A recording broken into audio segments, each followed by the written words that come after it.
Hello and welcome back to An Old Man Watches. Today I'm going to be talking about the nihilistic and frankly rather stupid 1977 apocalyptic science fiction film End of the World. The film provides top billing to the iconic Christopher Lee, and he's also the first person we see.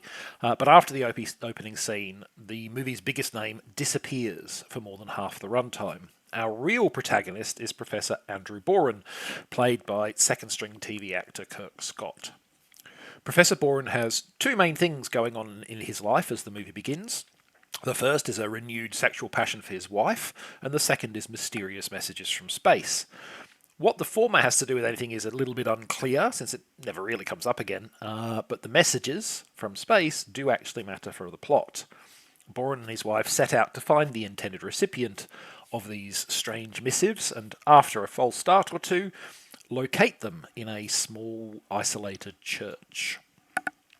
The aliens who have secretly taken control of this establishment have in fact deliberately lured the nosy humans to this location.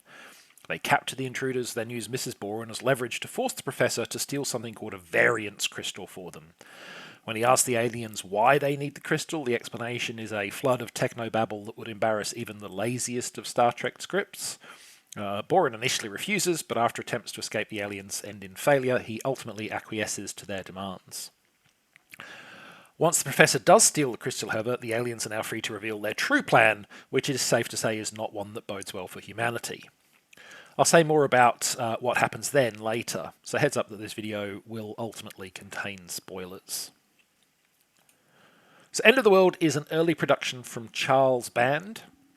Band went on to found both Empire International Pictures and Full Moon Features and saw his career peak in the mid to late 80s with fun, schlocky horror releases such as Reanimator, Creepazoids and the Puppet Master franchise.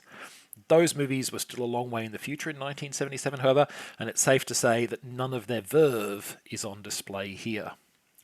This film is an obviously cheap, plodding affair with a nonsensical plot. Now, I can forgive a movie making little sense if it's fun in the process, but End of the World is most definitely not fun. It is, in fact, thoroughly dull. Before we dive into the most egregious of the film's many flaws, however, let's talk about the one thing that the film arguably does well, or at least within shouting distance of that mark anyway. And that's the opening sequence. The film begins with a haggard-looking priest, Christopher Lee, remember, entering a diner and asking to use the phone. He says something about an emergency and wants to call the authorities. Naturally enough, the cook points him to the telephone, but when they try to make the call, everything starts exploding. And I do mean everything. Telephone booths, coffee machines, it all goes up. The cook dies in the inferno, but the priest staggers out alive and, with a defeated look on his face, trudges into the night. He eventually comes to a small church where he is greeted by Christopher Lee. Dun dun dun! Now, let me be clear.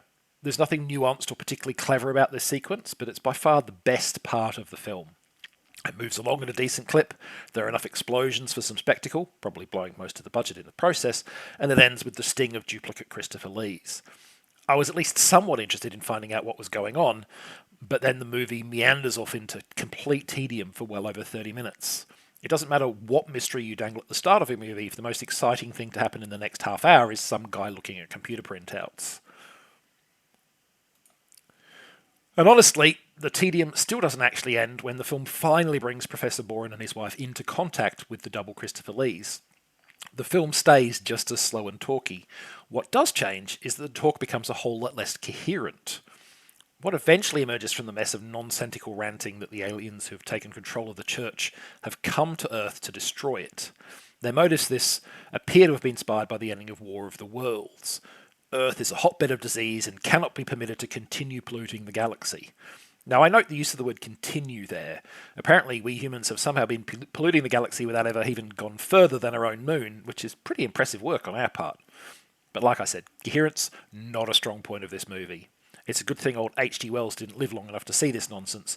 His opinion of humanity was bad enough already without seeing this done to his work. In any case, to prevent our deadly diseases polluting anything more, the Utopians, because of course these people are from the planet Utopia, plan to destroy our planet by triggering cataclysmic natural disasters. Now, given that they have technology that allows this, as well as interstellar flight, and they were remotely able to blow up an entire diner, you might be wondering why they didn't just steal the variance crystal themselves. Why do they even need Professor Boren? And I suspect the real answer to that question is so there's a human character for them to explain things to. The movie is certainly not going to offer a more convincing answer than that. Still, having been duped in providing the aliens with the one item that will enable them to carry out their apocalyptic plan, this is surely the moment where Professor Boren, or perhaps his wife, pulls out some desperate last-minute plan to save the Earth, right? Perhaps Boren brought back a fake variance crystal, causing the machines to malfunction. Or maybe he reveals he deliberately exposed himself to a serious disease while recovering the item, on the theory that the aliens would have no resistance to it. Or maybe he just told the authorities and they stormed the building and saved the day.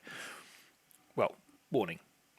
Spoilers follow. Stop now if you're still daft enough to want to see this movie and don't want to be spoiled.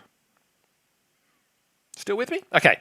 Now, I admit that the last of those three options that I just gave would be a pretty rubbish ending, but sadly, it's still better than what we actually get. You see, Boren has no plan to save the Earth. He in fact makes zero effort to do so.